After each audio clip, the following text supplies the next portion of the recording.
মধ্যপ্রাচ্যে যুদ্ধের দামামা এবার আরও প্রকট। মার্কিন দম্ভ কি তবে ধুলোয় মিশে যাচ্ছে?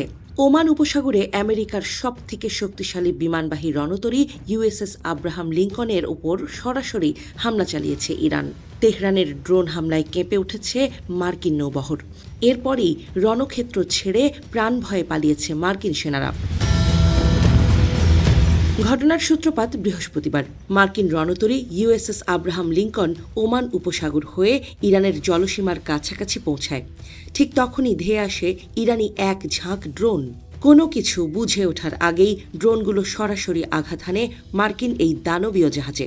মুহূর্তেই আগুনের লেলিহান শিখা আর ধোঁয়ায় ঢেকে যায় আকাশ। ইরানের খাত্তাম আল আম্বিয়া সেন্ট্রাল হেডকোয়ার্টার্স জানিয়েছে, মার্কিন জাহাজটি যখন ইরানের উপকূল থেকে মাত্র ৩৪০ কিলোমিটার দূরে অবস্থান করছিল তখনই এই হামলা চালানো হয়। তেহরানের দাবি, যুক্তরাষ্ট্র হরমুজ প্রণালী নিয়ন্ত্রণে নেয়ার যে দুঃস্বপ্ন দেখেছিল, এই হামলা ছিল তার মোক্ষম জবাব। ইরানের সার্বভৌমত্ব রক্ষায় কোনো আপোষ নয়, এই বার্তাই পৌঁছে দেওয়া হয়েছে ওয়াশিংটনের কাছে। ইরানি বাহিনীর দাবি, এই অতর্কিত হামলায় কার্যত দিশেহারা হয়ে পড়ে মার্কিন নৌসেনারা। প্রত্যক্ষদর্শীদের দাবি এবং ইরানি মুখপাত্রের বয়ান অনুযায়ী হামলার পর মার্কিন রণতরীটি তার সহযোগী ডেস্ট্রয়ারগুলো নিয়ে দ্রুত এলাকা ত্যাগ করে। যে বীরত্ব দেখাতে তারা এসেছিল তা নিমিষেই উধাও।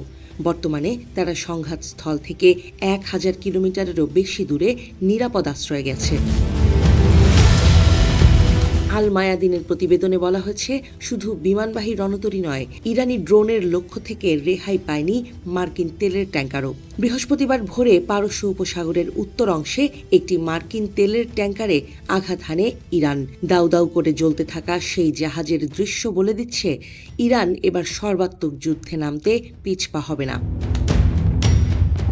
ইরানের পক্ষ থেকে এক বিস্ফোরক বিবৃতিতে দাবি করা হয়েছে, মার্কিন সেনারা এখন এতটাই আতঙ্কিত যে তারা তাদের সামরিক ঘাঁটি ছেড়ে বিভিন্ন দেশের সাধারণ হোটেলে গিয়ে আশ্রয় নিচ্ছে। ইরানের ভাষায় এটি একটি কাপুরুষোচিত পশ্চাদপসরণ। তারা সতর্ক করে দিয়েছে যে সাধারণ মানুষের আড়ালে লুকিয়ে থেকেও রেহাই পাবে না আগ্রাসনকারীরা।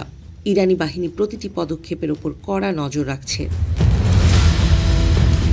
ইরান পরিষ্কার জানিয়ে দিয়েছে, হরমুজ প্রণালী দিয়ে যাতায়াতের নিয়ন্ত্রণ এখন সম্পূর্ণ তাদের হাতে। যুক্তরাষ্ট্র, ইউরোপ কিংবা ইসরায়েলি কোনো বাণিজ্যিক বা সামরিক জাহাজকে আর এই পথ ব্যবহার করতে দেয়া হবে না। আন্তর্জাতিক আইন এবং যুদ্ধকালীন নিয়ম মেনেই ইরান এই কঠোর ব্যবস্থা গ্রহণ করেছে। অর্থাৎ বিশ্ব বাণিজ্যের অন্যতম লাইফলাইন এখন তেহরানের হাতের মুঠোয়। ইরানের লেফটেন্যান্ট কর্নেল ইব্রাহিম জুলফাগারি জানিয়েছেন, মার্কিন ইসরায়েল আগ্রাসনের বিরুদ্ধে তাদের লড়াই এবার বহুমুখী। ইরানি সশস্ত্র বাহিনী তাদের রণকৌশল এবং সমন্বয় এমনভাবে সাজিয়েছে যা আমেরিকার গোয়েন্দা সংস্থাগুলোর কল্পনারও বাইরে। একের পর এক ড্রোনের আঘাত আর মিসাইল হামলা প্রমাণ করে দিচ্ছে যে মধ্যপ্রাচ্যের সমীকরণ এখন সম্পূর্ণ বদলে গেছে।